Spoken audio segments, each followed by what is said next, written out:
Hello everybody, welcome to the Hydromet processing of nickel-cobalt-copper sulfides. So we've got an amazing selection of experts here, some in the middle of the night and some in the morning and some in the afternoon. So we'll see what we get out of them. And we're going to ask them some good questions. And as we go along, you can chip in and ask some questions yourself, and we'll follow along and not guarantee to answer your questions because we may not have time. It's all going to stay up quite a while. Over the next few months, so you can add the questions in, and we'll keep it going. So let's see. Alan, you've I'm back on. I seem to disappear. That was my magic trick. Last time it vanished. And just get my other thing there so I can see the questions as they come in.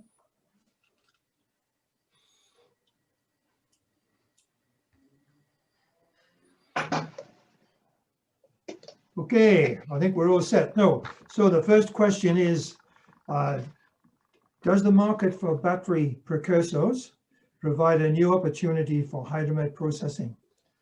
And either you can disagree with that, or you can agree with it and say how it might affect and which sort of processes would be affected, and maybe make some speculations about the future. So well, Mike was the last one to join, so I'm going to put him on the spot now. Mike, why don't you start, kick things off? Okay. Well, I suppose it has to, because the whole battery game is switching so quickly because of all these EVs heading our way. And as I understand it, the traditional way of making, for example, the nickel that goes into these things is to go to metal and then go back. So obviously Hydromet can obviously short circuit that side of things. Probably the same with cobalt. Of course, we've got copper as well that isn't in a battery, but it's affected by electric cars needing more copper. Yes, except that's mainly metal. So you need metal for that. Yeah. It's metal foils in the battery and it's wires. Not precursors are correct, yes. Well, you actually need at least 5 nines copper in the battery, so it's got to be high. It's got to be some sort of Hydromet process with probably double electro refining at the end, or possibly zone refining. But you've got to make high purity copper foil. So I would say the answer to your question, Alan, is definitely, most definitely yes. Yeah. And since we're all hydrometallurgists, we're all very much in favour of that. But also with the precursor materials, when you're actually precipitating them, control of particle size and particle shape becomes incredibly important. So Hydromet is going to be more and more important, you know, actually how you manage the precipitation process. It'll take us into areas that haven't had as much attention in the past in Hydromet as will need to in the future, because of the need to basically control your surface area for the way the precursors perform in the battery. Yeah, so we'll keep copper in the definitely in the discussion, and thanks for pointing out it isn't covered by precursor, but it's meant to be in the discussion. So one of the things, obviously, it's happening along the lines of I was just saying, is that you know, you look at the process flow sheets and you see things like you know, impregnated ion exchange reagents, which we didn't see much of in the past. So anyway, who would like to pitch in? Andrew here, Cobalt Blue. I guess my comment on that particular question is that at the mine site, or what we would call classical Hydromet processing, ores or concentrates into intermediates or finished metal, that step remains, but the new area is bringing what used to be refining or chemical refining or chemical manufacturing further up the chain into more the classical minerals processing Hydromet. So I look at it as minerals processing Hydromet, that still remains, but it's this crossover or bleeding over of minerals processing and chemical manufacturing.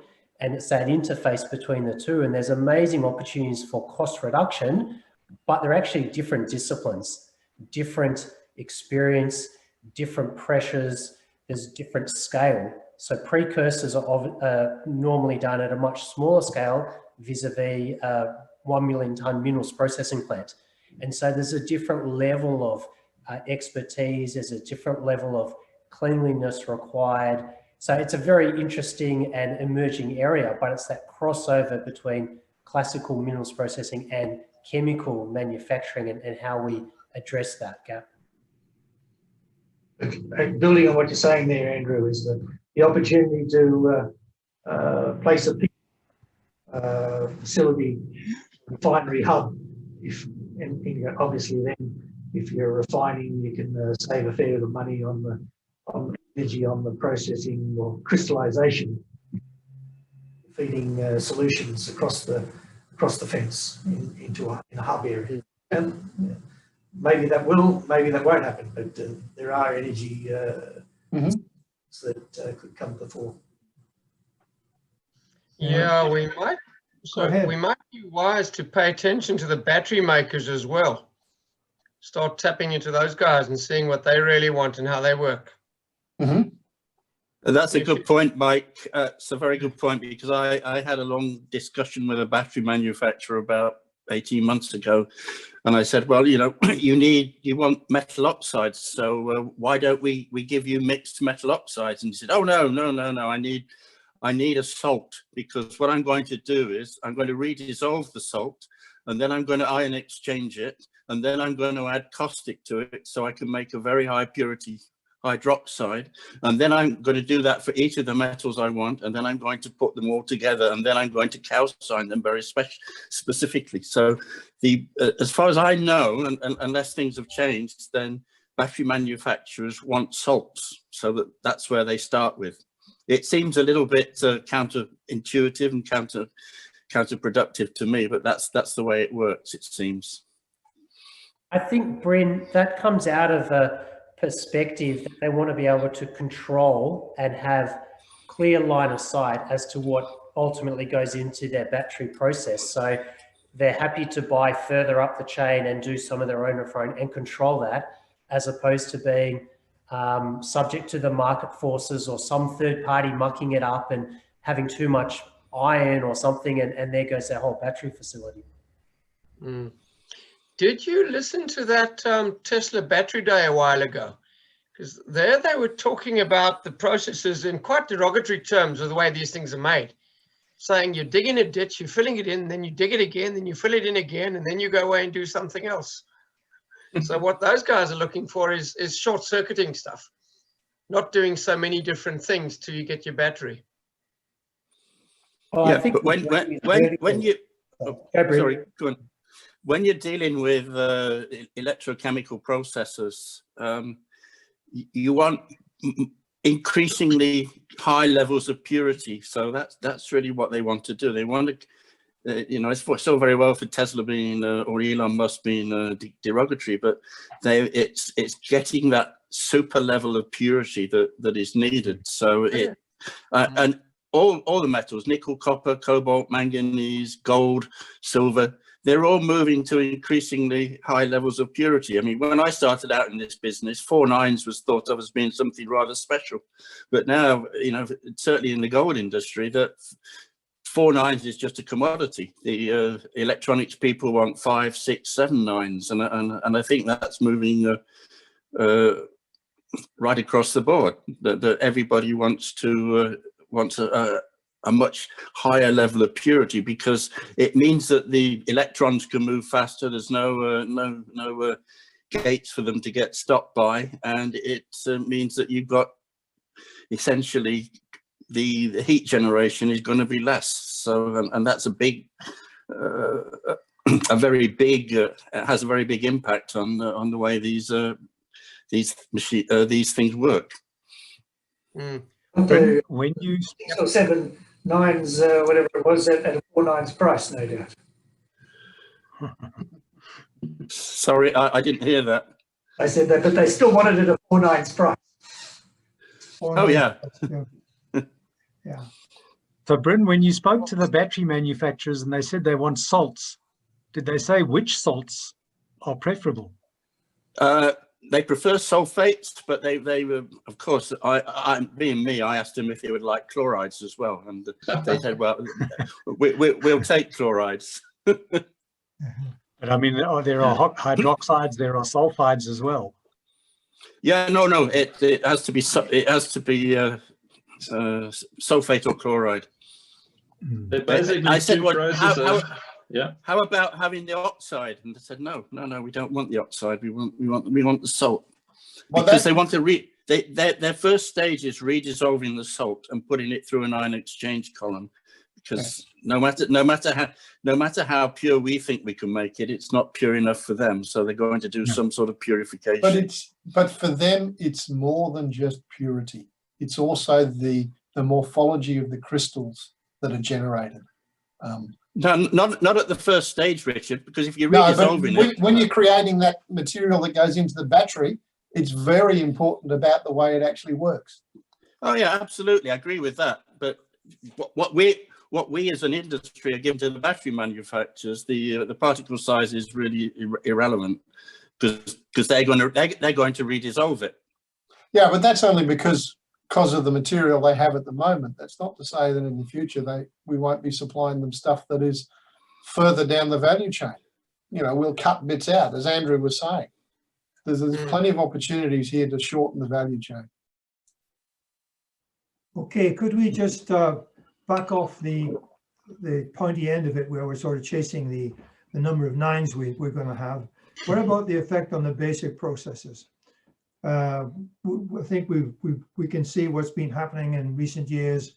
Hydromet has found its role when you've got things like arsenic in the ore, or maybe low grade material, things like that. And that sort of incentive has been around quite a long time.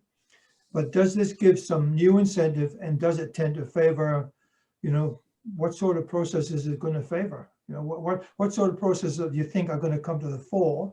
And I guess we should talk about nickel cobalt, because that's one lot, and we've got things like the Vale Voisey's Bay type of process, which is I guess a pressure epox type of process, and then we've got other types of processes which have been coming along, biox. And so, is there some processes that's going to favor? Does everyone got any views on that? And remember, we're talking about sulfides, mainly concentrates. So you're starting off with concentrates. What sort of things that perhaps you think we're going to see? And then you've got pure copper, and you've got nickel-cobalt-copper. Yeah, Alan, I'd just like to latch on, I guess, also the previous question where both Bryn and Mike gave basically the scenario that we're going to run very soon of enough capacity to produce nickel and cobalt. And that in itself is just driving demand, and any possible avenue that we can use to actually get those units out into the battery market. So wherever there is already Hydromet, like for example, high pressure acid leach plants, use those facilities to channel more material through there. Or that's probably what's on the horizon, more HPL plants, potentially other combinations of acid leaching. There's new technologies that are being evaluated now. I think Indonesia is a pretty hot topic at the moment, with new plants being planned over there.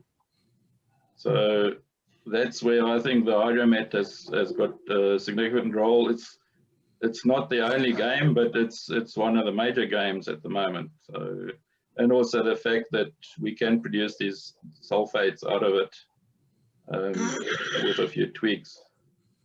Yeah, well, I guess apart from concentrates, you've got things like byproducts that suddenly might become valuable, or tailings who might become valuable that perhaps you won't, perhaps because of the increasing demand. So perhaps we're not just talking about how do we process concentrates, but where do we get the nickel and cobalt copper from? I guess we maybe need to broaden that out. I think we're going to have to take anything we can get, Yeah.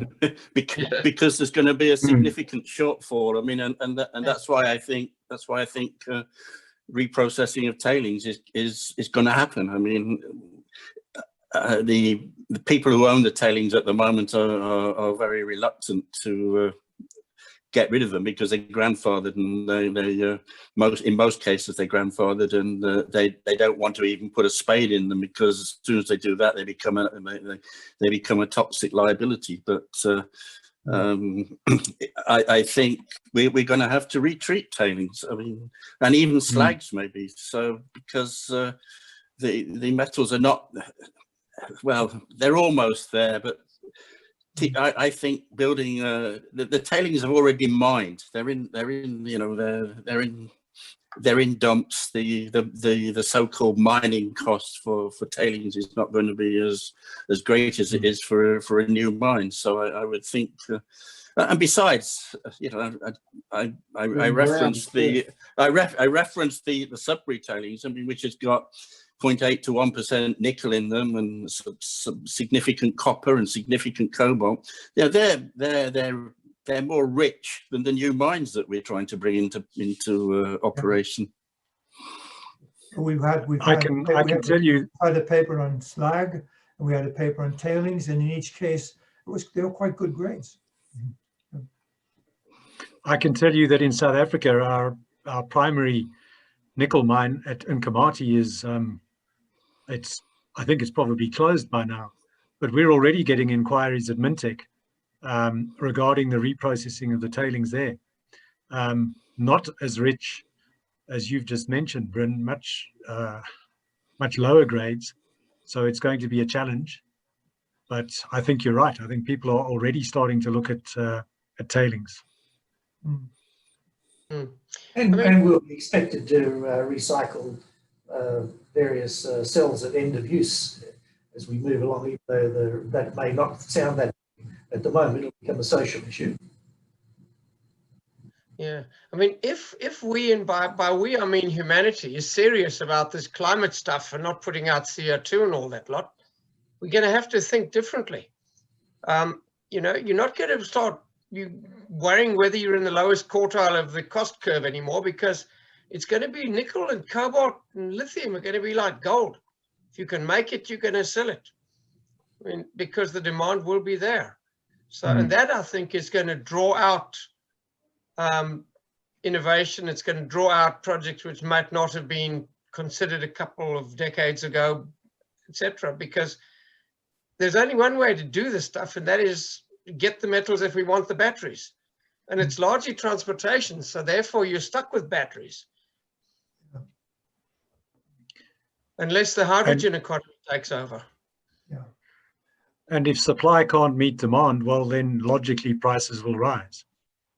They'll rise, yes. But, I've tracked those prices. I've got a century of data, and through 2 world wars, those things have stuck pretty constant. One standard deviation up and down. So those swings matter a bit, but they're not in the long term. Yeah. We're going to have some unusual sources. So we had our keynote this morning where we were talking about the Mondo project. I mean, who would ever regard talc as being a source of nickel? You can, it might determine, the source might determine what process you can maybe, you might think of a nice, you pick the one you choose, what you want, but the source itself might demand only one type, which might not be the one you would expect to choose. Could you make a comment about that on the Mondo project?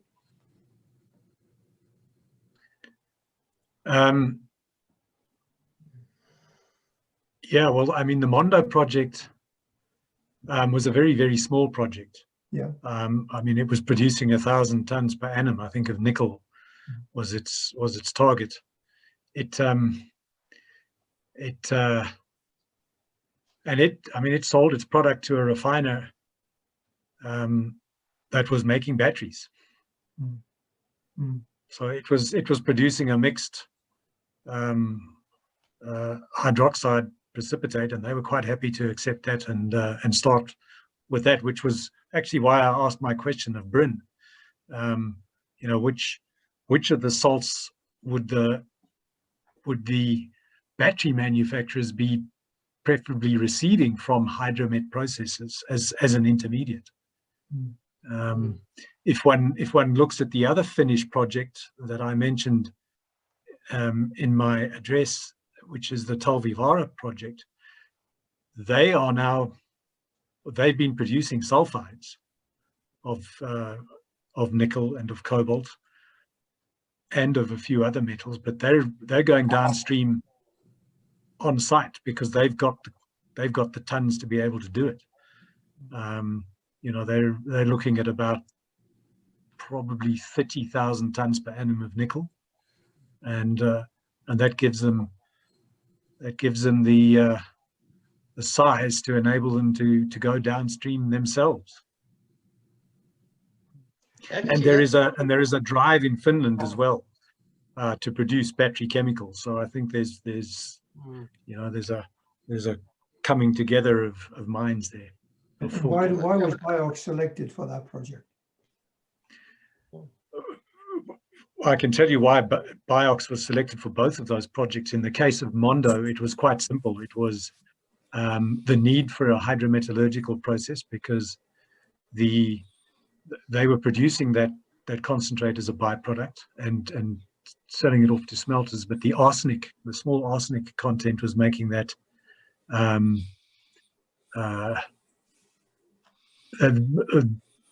difficult. They were paying penalties that was not making it worthwhile.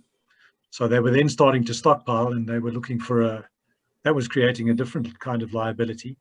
And they looked at the hydrometallurgical processes available, and pretty early on made a decision to go with bioleaching. That was a so looking for a way to handle the arsenic as well as then produce a saleable product. At Talvivaara, I think it was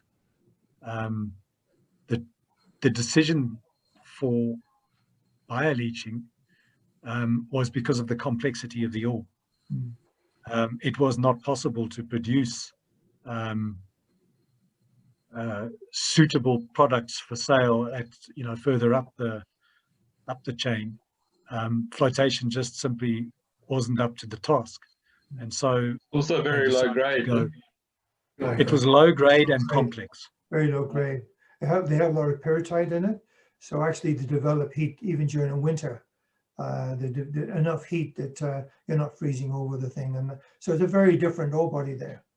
And of course, they didn't succeed initially. They had all sorts of trouble. It was taken over by I guess by a government organization that's now running it. But now they're leading into a battery production thing. So that the whole thing of battery, that's what led to my question, is that it's really leading to perhaps things that wouldn't have happened if it hadn't been for this this new client, as it were. I think, Alan, that's the new client, as you like to put it, is one of the driving forces. But I think we have to accept the reality that whatever the reason is, there's sufficient information out there to suggest that the climate is changing, and not for the better. And there's also another factor that we really need to take into fact, that population of this planet was in 1900 was 1.7 billion. In 2019 it was 7.7 billion, and a generation from now it's projected that it'll be 9.7 billion, which is when it's going to peak and then start dropping off again. And then if you combine that fact with the fact that the mining industry generates 1,000 square kilometers of waste every year, which is about half the size of Luxembourg. So, in 10, 20 years, you're going to be covering a land area the size of Western Europe. But with the population increasing like it is, then there's going to be a conflict at some point in time between the land that's needed for human habitation and for agriculture compared with the land that's needed for mining. So it's one of the reasons why I have harped on in this process, in this a conference about the amount of residue that our processors are making. We can't afford to keep making 1.5 times the amount of ore that we dig up to recover the metals. We've got to have a step change in the way we do things. We just cannot afford to keep doing that. We've got to reclaim the land, and we've got to mitigate the environmental liabilities at the same time. So I think you've got two driving forces there. I think you've got the environmental considerations that we've got to take into account, and I think we've got the need for these very valuable metals. And in some cases, as we've said, with tailings and slag dumps, that the two marry very nicely. So somehow we've got to find ways of doing it economically and effectively. I think another trend that's going to be thrust upon us, whether we like it or not, is going to come from fresh water problems. Because in Hydramet, we use a lot of water. And the water that we give away is no good for drinking. So I think we're going to have to innovate and fix that one too. Okay, I'm going to read a question out that we have here. Let's see. Okay, I haven't got the names next to it, but I'll just read the question out. It says, excuse me, Alan, if you just flip it to portrait mode, you should be able to see the questions. You should be able to see the names as well. Okay, the portrait, I cannot, it's not showing it. Okay. It's not showing it, Alison. It's Wait a minute, I've got it, yes. I found it. Thank you. Okay, it's from Jean-Christophe Panitz. Okay, Jean-Christophe says, battery cathode makers want to control the precipitation process as the morphology, crystallinity of the materials decides on the electrochemical characteristics like charge, discharge rates, etc. Does anyone want to comment on that? It's a comment, really. Yeah, that's what I was saying earlier, Alan. Yeah. It does highlight. It highlights something. It's an electrochemical phenomenon, and I suspect there's too many of us old guys who know that stuff and not enough young guys. There's another one you can have. We don't have the young people to take over from yourself, us. Mike. I'm only kidding. Go on. Yes, I know. I'm not saying about age, speak for yourself, but some of us, we don't look what we should be looking, but go ahead. I mean, that's all right, but it's specifically electrochemistry. I know of very few people who are actually any good at it. Okay, it's another question from Mark Bence. Mark says, well, as a comment, or he says, it's not only the purity at the end of the pipe, but does it handle well? And is it still that pure when the customer opens the product bag? These are new skills the Met guys will have to master. Integrity of handling during storage and shipment and high purity packaging. Any comments? Whoa. I'd just like to add a comment to that, just around, yeah, I've had a small amount of experience with copper sulfate for a number of years, and that's a fairly small market, but has been useful for agriculture, for fungicides and pesticides and those sorts of things. But most of the people in the copper sulfate market are not as I said earlier, not really minerals processing. They're doing the chemical side, and the logistics around that are smaller groups, 1,000-ton here, 500-ton there, bagfuls, 20-ton bags, those sorts of things, or 20-ton lots in 1-ton bags. It's small quantities. But what we're talking about for batteries are huge amounts. And is it feasible to move nickel sulfate, cobalt sulfate in 1-ton bags when you've got 5,000 tons a week going out the door, sort of thing? That logistics is a huge issue. And particularly when these nickel sulfates and cobalt sulfates are so toxic, the handling and the PPE and the safety around that is absolutely paramount. So there are enormous questions to be answered around cost and around safety for that. And you know, think of the analysis is another thing. If you're an refining, electrowinning, you have an umpire who you send off, and the umpire tells you whether you meet all, because he's a specialist and everyone believes him. So otherwise you get arguments between the producer and the buyer. And I wonder if we're getting into that now with all sorts of things now, because we've a very stringent analysis, and who's going to do those analyses and who's going to believe them? And we say, well, they're shipped out this way, but they're not received that way. So we're maybe getting into an umpire situation. And that's going to be a fairly big issue. Anyone like to comment on that analytical side of things?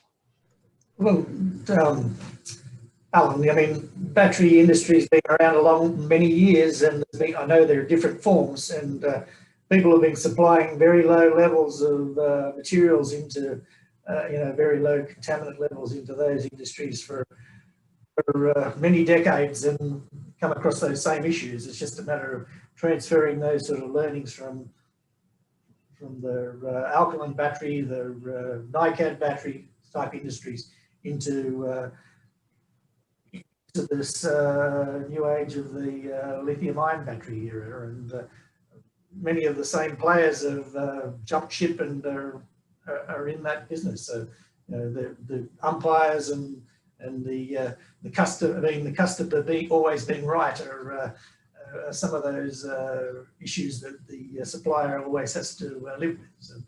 So yeah, we have to be at low levels. We have to be able to measure it, and there has to be umpires and specialist labs. Let me go on to another one by Robbie McDonald here, so we can get the questions answered. Based on previous discussion, what scope is there for mixed sulfate, e.g. nickel-cobalt, mixed sulfate products, as opposed to separate? Well, as I say, when I talked to the battery manufacturers, they didn't want mixed anything. Yes. They want the salts, and they want to be able to control everything themselves, which is understandable. In my naivety, I thought, oh well, you've got a mixed oxide there as your cathode material. Why don't we give you that? And they said, as I say, they want to be able to control it themselves. They want to be able to control every single parameter. So I know some of my friends at Andritz in Europe. They're big on spray roasting. They thought, well, let's mix the nickel, cobalt, and manganese together and spray roast it and make a super oxide. They got nowhere with that. So I think and as I say, understandably so, the battery manufacturers want to control all the parameters of the material that they're going to put into the cathode that is going to market. Well, in the case of copper, there's an international standard for purity, because I understand it from the battery side and lithium and all that pretty well every user has its own spec.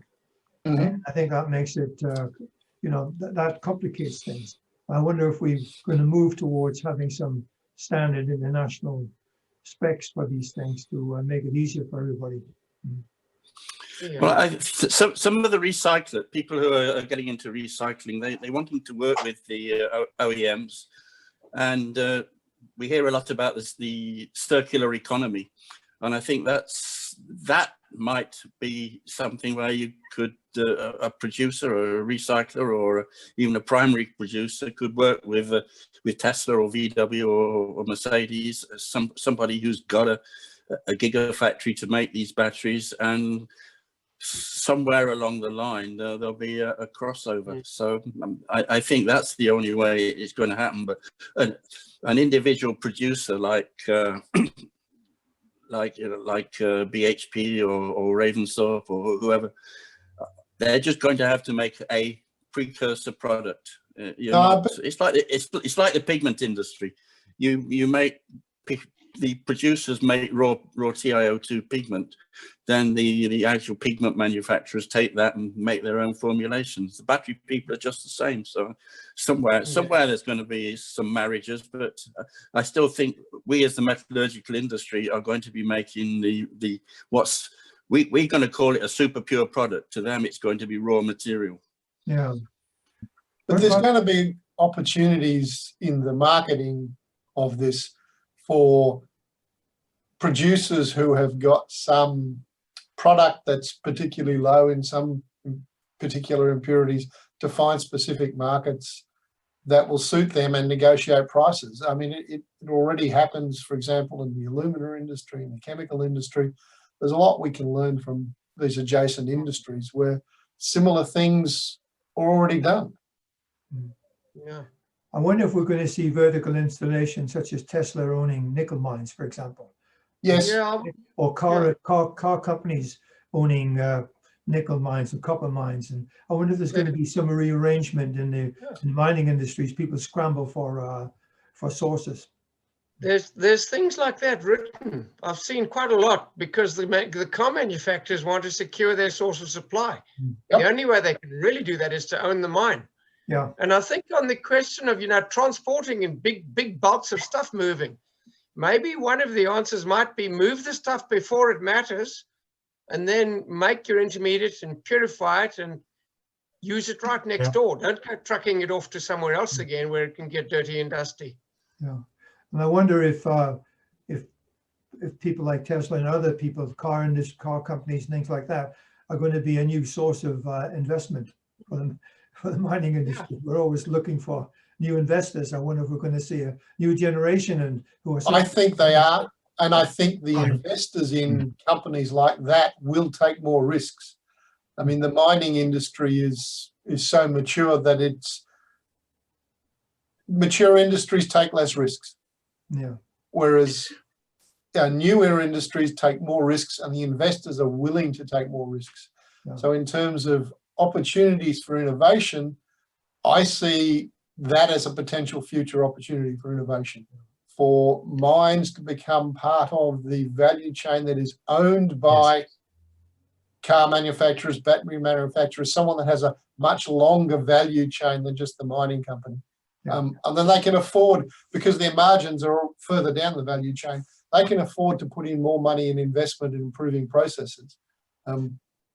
Than traditional. To them, it might be a bigger risk not to have any product. Yep. As opposed to just spending a bit more to secure the product. Yeah. Mm. That's right. I allude to that in my presentation. And I mean, we've seen it in the last few months. There are talks taking place between Tesla, BMW, and some of the major mines already.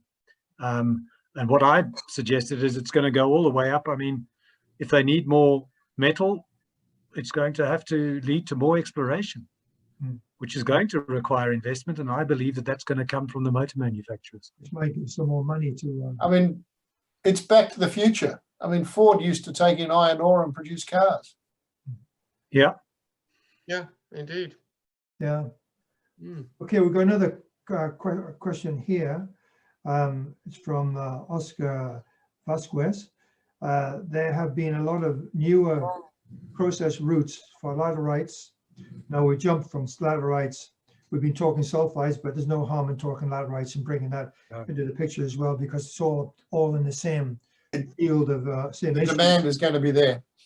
And variations of HPAL that are still capital intensive being proposed and or unproven at a commercial level. What are the realistic expectations for newer plants projects being approved for funding?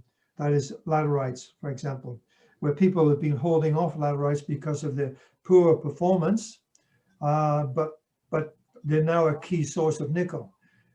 Is that going to affect the people sort of being willing to move in? Well, I think we see about 4 new projects in Indonesia, for example, of PAL projects in Indonesia.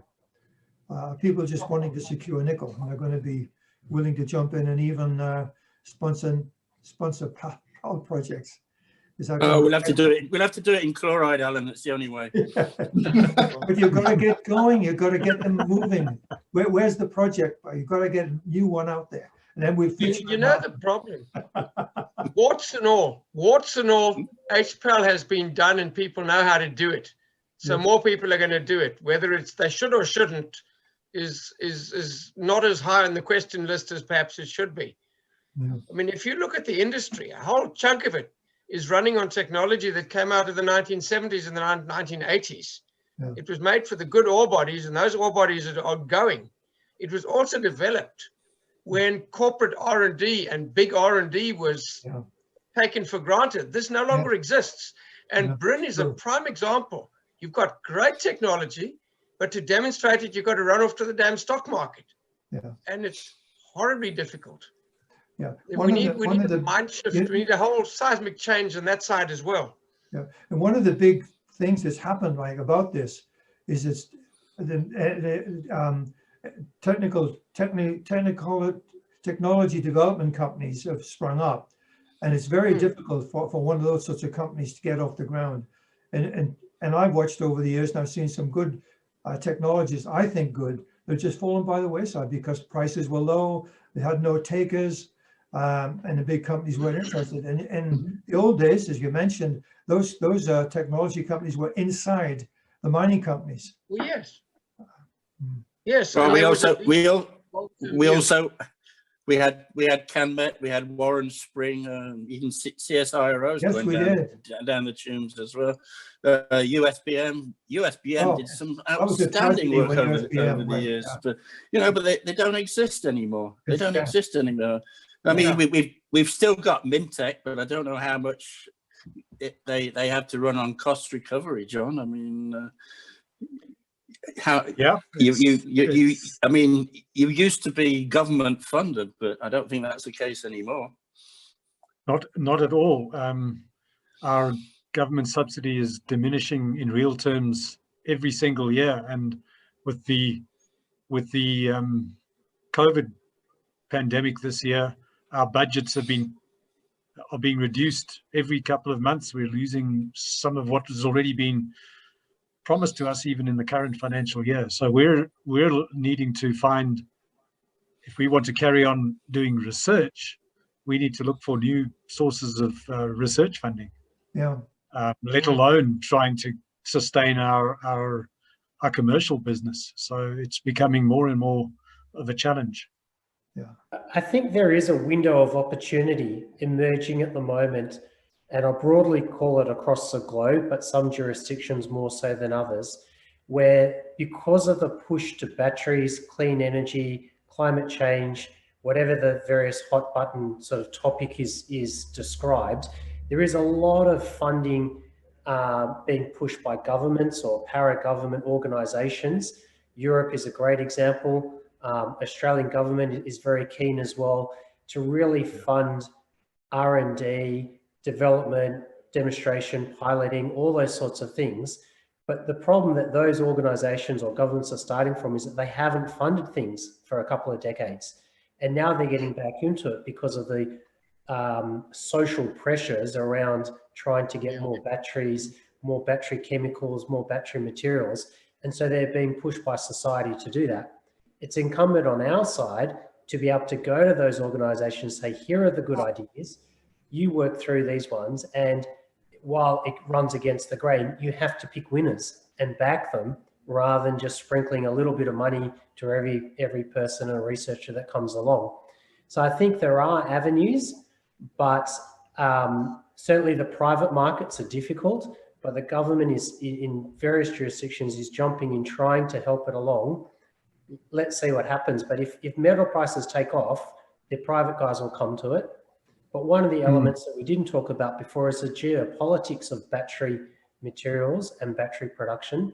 That's a massive geopolitical impetus that's going around at the moment, and having security of supply and security through the whole value chain from in the ground all the way through to battery manufacturer. And that's a massive force that's redistributing the investment. Just read a comment by Carol Austin. Just like to read this one out. Carol says that for the involvement of car manufacturers, see hyperatmospheric extractive metallurgy past, present, and future by Martin Fassel Jr. of the Ford Motor Company from 1962. And there's another thing here from Fernando Peruzzo Cedia. How has digitalization been applied in the mining industry, such as blockchain 3.0 or IoT? That's the Internet of Things, Alan. Yeah, IoT. Does anyone want to answer that one? Blockchain is the sexy topic of the moment, isn't it? So everybody's getting involved in blockchain, and everybody's talking about chains of custody. It's coming. It's coming. There are. I'm involved with a group that's just launched a new platform called UX, but. And we're going to apply that to some of our processes. But digitization is going to come. It's going to make things more efficient, and hopefully it's going to drop, drop costs. But blockchain will happen, and particularly it's going to be applied to conflict metals like cobalt from the Congo. And already we know that Tesla and Apple and Cisco are hugely concerned about where their materials, the metals that they're using, are sourced from. And so blockchain is a method of doing that. So it's coming, but it's not there yet. Okay, I'm going to change the time's marching on. I just want to change to another topic before we finish. We're talking about hydrometallurgy, which means water. And I just have a question here. The potential effect of water availability and water management, and all that we're talking about a big expansion in mining to supply the industry. What about the availability and management of our water supplies, and what effects is that going to have? Well, just on the wastewater side, Alan, we've looked at a range of locations for our projects, and we ended up with 2 of the locations. We had to be zero liquid discharge. So it all comes down to cost, capital, and operating. So at the end of the day, we chose one of those sites to have zero liquid discharge and live with the consequences and live with the benefits. So like all these things, I mean, going to be capital, research, and costs needed in managing this resource. And in fact, it's going to change. Sorry. Yeah. Sorry, it's going to change things. The lithium game is a good example. There's already a lot of noises. Some of these lithium cellars that the guys are pumping out are adjacent to fresh water. You pump out the cellar, the fresh water drains into the cellar, and the groundwater is gone. Yeah. And there are noises appearing saying, "Thou shalt not do this anymore." Yeah. So 2 weeks from now, I've got one for you, but it's a sort of lithium paper. But the processes that don't evaporate, for example, are going to become more favored. And they are developing. There's more than one. Yes. So that's an example out of lithium game. Out of nickel game, I don't know offhand, but for the HPAL in hypersaline water and not using fresh water might have been one example. Because Bioleaching was in hyper. Yes. In fact, and I'm sure they didn't do it by choice. That was what they had. In fact, someone tried to sell them a pipeline from the ocean to bring up what they call pure water, seawater. It was low still. But in fact, what happened was that these hypersaline water solved our problem, because we had a very clay, non-tronite type ore which wouldn't settle. In fact, without hypersaline water, the project couldn't have gone ahead. So some projects, you can use water that's of no use to anybody else. But those are relatively few and far between, I think. I think there's an increasing use of seawater in places like Chile and Peru and things like that for flotation. And a lot of desalination seems to be coming in, and there are interesting new techniques on that as well. There's a lot of technology around water for purification and recycling. As Chris says, it all comes down to cost, right? Yeah. We have the technology. We can take seawater and make drinking water out of it. We can take hypersaline water, make drinking water out if we really wanted to. In terms of being able to recycle more water and run circuits that have higher impurities, there will need to be some technology development for the reagents and processes we use, because it will need to be modified. You'll have, there's plenty of other examples in other closely related industries of pushing recycling limits. And then usually what you find is something precipitates out that you never knew was there. In fact, wasn't there until you push the limits. And then you find a solution and you push it to the next limit, and then something new comes out. Yes. And I suppose another one ties in with Bryn's argument about not throwing out massive tailings, because that holds up water and it pollutes groundwater. So if you can produce less tailings, you'll have less of an impact on the water as well. Yep. You're right. You know? Just which brings up one of the things I had here, I wanted just to raise for, because it's so topical, and that is the likely future of dry stacking. And is this a revolution in the industry, which is being imposed simply by some of the dreadful accidents that's happening, and it's going to be legislated. You're just not going to be able to build any of these old sort of dams anymore. So anyone like to address that topic? I don't know enough about it. I think, look, I've looked at dry stacking quite extensively in my time in the aluminum industry, and I think it will be what's imposed upon us. But taking a very long term view, it'll be an interim solution until we have in situ recovery, in situ mining take over and have a larger proportion of the production, because then you won't get the tailings at all. But yes, dry stacking will definitely come. I mean, there are places in China where it's being mandated. Brazil is mandating it. It will happen.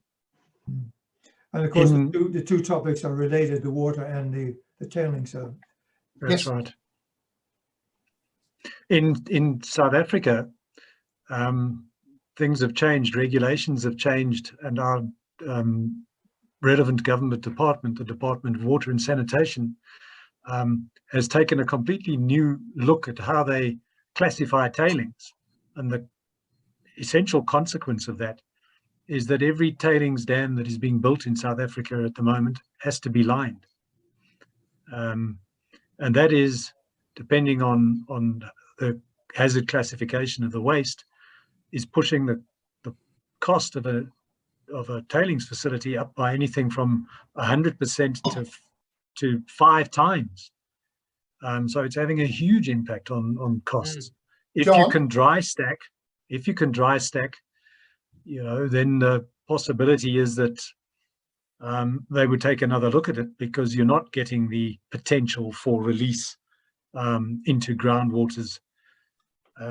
So yeah, I think dry stacking is certainly going to be coming to the fore in the future. You know, there are advantages and disadvantages to dry stacking. You've got to be able to handle your water in some other way, because, you know, conventional tailings dams have traditionally been water storage facilities as well. So, and of course, there's also the issue of scale. And, you know, dry stacking at very large scale is very costly. And so I think there's scope for innovation there for our equipment manufacturers to get involved. Definitely seems to be a way to save water in areas where there's a scarcity of water, and also overcome that issue of potential failure of the dams. Yeah. Okay. But the management of precipitation events still has to be looked at, I think, more closely. What happens if you do get a lot of water on top of a dry stack? That also has to be managed. It's been designed for. It's got to be designed for, correct. Yeah. So we see some pressures in the industry now. Looking at gold, we see the pressures on cyanide, and of course we see tailings, which is right across the board. And then we see positive things like the demand for metals, which is at least positive for mining people. And so we see a lot of outside pressures at the moment. This perhaps hasn't been around for quite a while.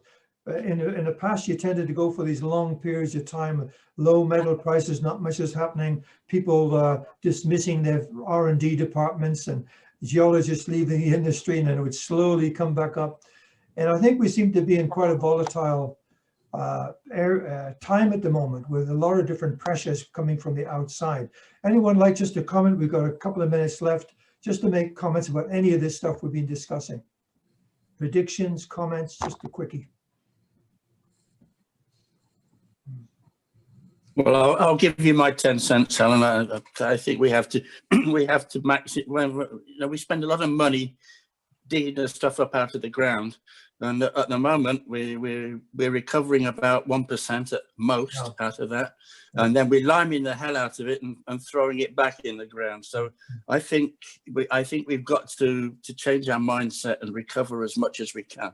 Now, if I take a laterite, for instance, I mean, typical Western Australian laterite, it's got 1% or thereabouts nickel, but it's got 5% alumina, it's got 8-10% iron, 8-10% magnesium. Why are we not recovering the alumina, the magnesium, and the iron as well?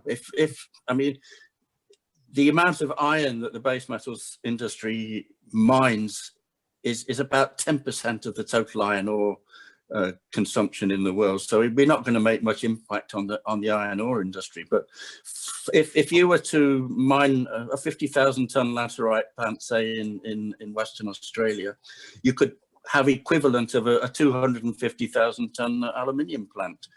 Why don't we do that? It doesn't make sense to me. It doesn't make any sense to me that we don't. I mean, if a space alien like a Klingon or somebody was looking at what we were doing and saying, these guys are idiots. They spend all this money to dig up all this stuff. They take a couple of grams out and then they throw it. They toxify it and then they throw it all back. I mean, you look at it like that. I mean, we're totally stupid. Yes. The problem, Bryn, has been that from some of those processes, let's take iron ore, for example, to get it into a quality that will be accepted by the iron ore steel makers costs so much more than it costs to dispose of it. No, not if you do it in a chloride system. If you do it in sulfate, yes. If we do it in chloride, we make a top quality hematite. If you watch my presentation, you saw it there on the screen. So when I came to Australia, they talked about Western Australia. They said Western Australia is simply a low-grade iron ore mine. A low-grade iron ore deposit, rather. Yes. There's so much out there. There's so much you can just dig out. And that's Twiggy would agree with you on that. Yeah. Alan, just before we get to daggers drawn, there's a new frontier. Your third item, which we haven't actually talked about, is deep sea, the nodule mining. Yeah. Can we spend a minute on that? Because let's go ahead. Of course, we have two very good papers on that, and yes, I'm not sure whether the gentlemen are watching, but we've got another 3 minutes. Let's comment on it. Yeah, I mean, what I've heard is that the objection is that you go down and disturb the seabed, and that the life down there has evolved for very, very clear water, and that silt plume will kill them. And I'm hoping there's an answer to that. I don't know if anybody knows it.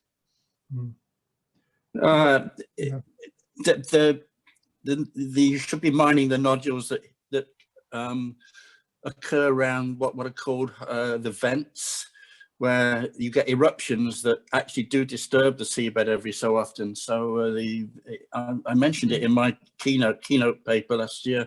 But there are issues where it does happen. So if you are kind of reproducing what's happening naturally when you disturb the seabed, then I think there's a reason for hope. But I'm just wondering what the costs of mining nodules are going to be. I mean, compared to open pit mining, for instance, I think they're going to be rather high.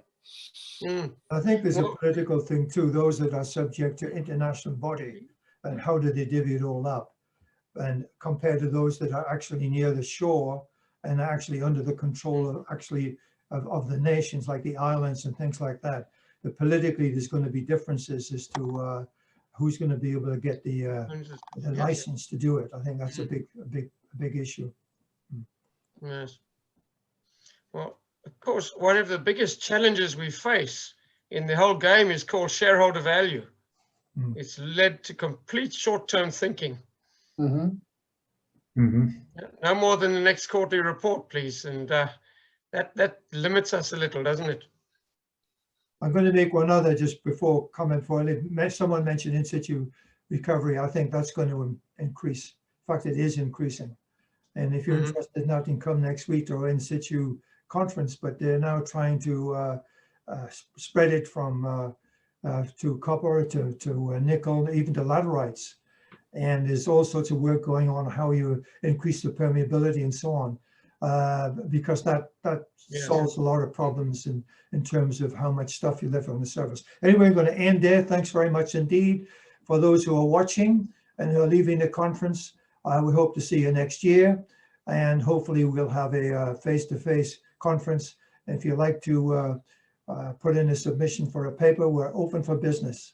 So thanks for coming, and be safe, and we'll hope to see you, or maybe we'll see you on tomorrow at the Nickel Short course, or next week at the other conferences. Thanks very much. Thank you. Thanks, Alan. Thanks. Thanks, guys. Cheers. Thank you. Bye. Thank you.